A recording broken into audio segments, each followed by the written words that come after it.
Okay, there's the triplex. I did some more mods to it, some upgrades, slowly but surely. Move it towards the camera here. Put a gold bell on it, roughly in the location where it would be because the shell is not exactly the same. These are painted gold at the top. I don't know if you can see them.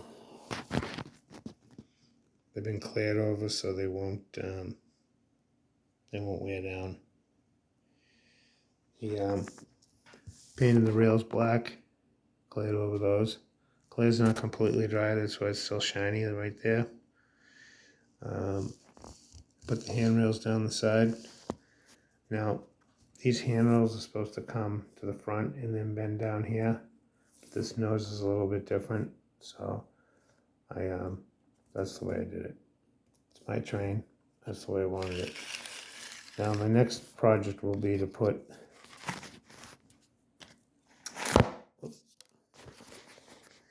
here and here. There'll be marker lights. I gotta put a headlight lens in there, and I have to put the engine number on the front. I put the engine number on the side, and I cleared over it so it won't fade. And that's printed vinyl. And I put Erie on the side, same deal. I did have a little bit of a problem with the paint. You can see some of the allegation. I did not realize that when I sprayed this with what did I do? I screwed up. When I sprayed this black, I used the correct paint, and then I had to do some touch-up. I grabbed the wrong can of paint, and what I put on it was lacquer, which for some reason it did not alligate. But when I put the lettering on it and I went to clear over it with acrylic, and alligated. Usually what will happen if you put lacquer over acrylic, it will alligate. You can put anything over lacquer. How I got away with putting the lacquer over the acrylic paint first and it didn't alligate is beyond me. Really weird. I don't know, you can see it. I may fix it. It's really not a big deal. I'm not trying to win awards with this thing. So anyway, I raised the back of this train about a 1/16 of an inch from underneath. The front end was too high compared to the back, and I can't chop any more of this tender off. For one, the motor is in the way. It's up here in the back. It's really close to the top. So my option was to raise the back half of this, so that's what I did. Because it was too high. This was higher than the roof. I shaved this down, and I put the arch in the top. The arch is made out of crazy glue and baking soda because the plastic was straight across. So I just I put masking tape across the back here, 2 layers, so it was flat. I loaded it up with put a little bit of crazy glue on it, and baking soda, and then crazy glue, and baking soda and crazy glue.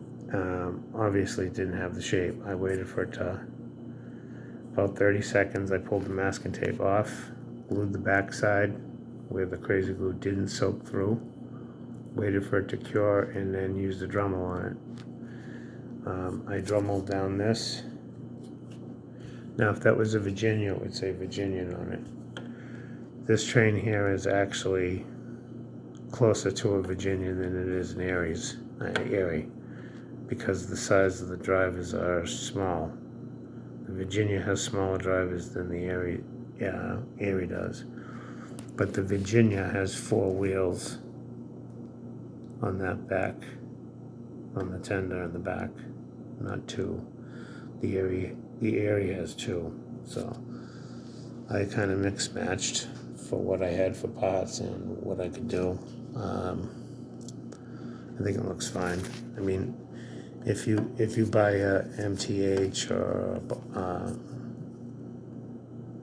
Broadway Limited Erie, I mean Virginia, what you get is a Erie with Virginia paint scheme. I don't know if anybody's noticed that, but so anyhow, so there it is. The rails are painted. Bodywork right there is a little bit rough, but it's good enough. It's I forgot to paint this. That's a piece of Lexan. It's acting as a spring to keep the pressure on the. See that? There's a spring here and a spring in the ass end. It's basically doing the same thing that on River Rossi Big Boy, where it has the pivot, and then it has this little piece that sits on top of the truck that's spring loaded to keep tension on it. So this particular train pivots here instead of back here. The same with this one here, pivots more towards the rear. It was just the way the geometry worked out. I could have changed it, but then the front end would have had to swing more. I wanted the back end to swing more. I didn't want the front coming way over here like a big boy does, because it just looks ridiculous. This is sitting on a piece of 18-inch radius curve. Not that it's going to be used on one, but anytime I build a train, I make sure it will run on 18s. I mean, what if I want to give it to my nephew or something and he's got 18s on it? Then he wouldn't be able to run it. So, not everybody has a huge layout with big, 35-inch radius turns or bigger. So, anyway, so I think it looks pretty much finished, other than the lights. I may want to black out some of this in the back. Like I said, I'm not too concerned at it. I think it looks okay. I do want to put a little white or red framing around the windows so they stand out. I mean, I did an awful lot of work cutting them out, so might as well show them off. Still got to add lights. I'm going to put tail lights, one here, one there, and then a reverse light. I haven't been able to find any good pictures of the actual back tender of one of these things, so I don't know if they had reverse lights or not. I think they did. I think it was right here. So I do have a pod that will sit right on top of that for a reverse light.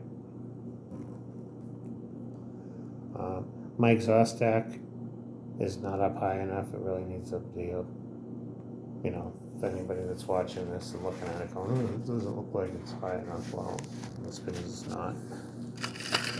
I'm still contemplating on if I'm going to put a Katy coupler on there or leave that lousy horn hook on there.